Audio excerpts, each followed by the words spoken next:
Здравейте, мили приятели! В деветата седмица сме от нашето пътешествие 52 седмици осъзнавания и пак се стремим към нашето подсъзнание.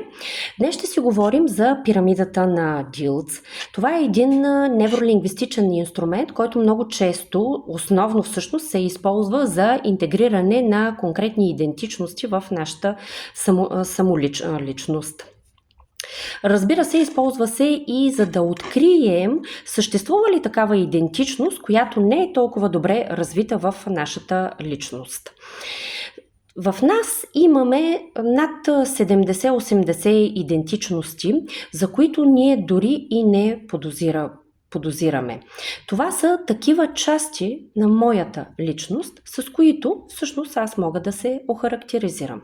Аз мога да се определя и аз мога да се самоидентифицирам. Тоест, аз съм майка, аз съм работник, аз съм шеф, аз съм готвач, аз съм шофьор и всичко каквото може с една дума да охарактеризирате вашата идентичност. Това представлява една част от вашата личност. Аз съм учителка. Всичко, каквото може да се сетите. Така, ако се направите обаче един списък, пробвайте го това, с ваши идентичности, вие ще установите, че имате много идентичности, за които изобщо не сте подозирали.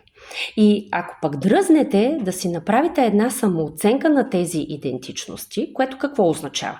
Срещу, примерно, аз съм майка, се задавате въпроса от 1 до 10 аз каква майка съм?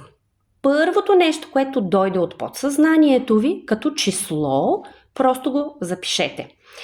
Като дебело искам да подчертая, че това не се прави с цел да се обвинявате, защо съм такава майка, а просто си направете една самооценка. Нищо повече.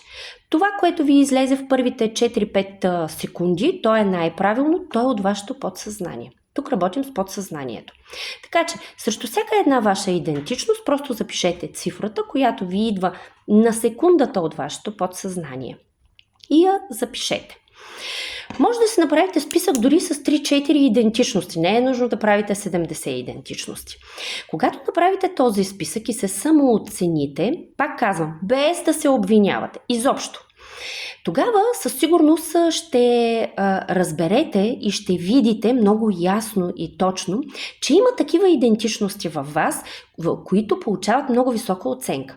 Същевременно обаче има и такива, които получават по-ниски оценки и в това няма нищо лошо.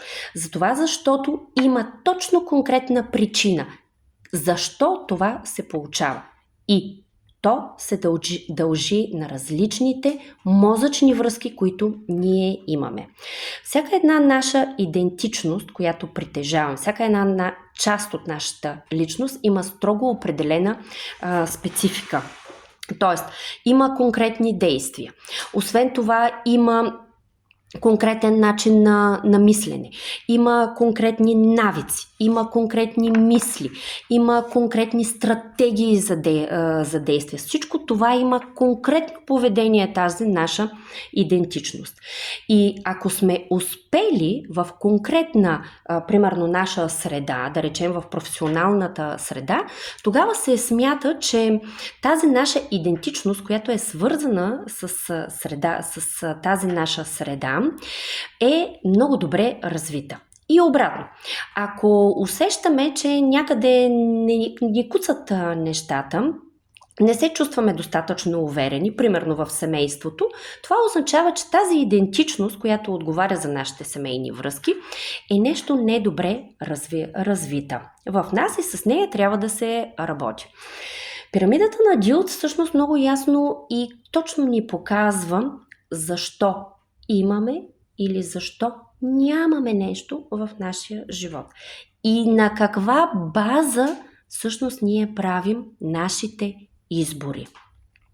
Това е само една много малка уводна част към пирамидата на Дилц. В следващите лекции, видеа по-скоро, ще ви запозная с точните и конкретни логистични нива в пирамидата на Дилц. Така че очаквайте ме с нетърпение. С вас е Ваня Йорданова, коуч-констелатор, NLP практик съм и съм треньор по личностно развитие. Следете ме, препращайте видеята, харесвайте видеята, може и да не ги харесате, това е ваш личен избор.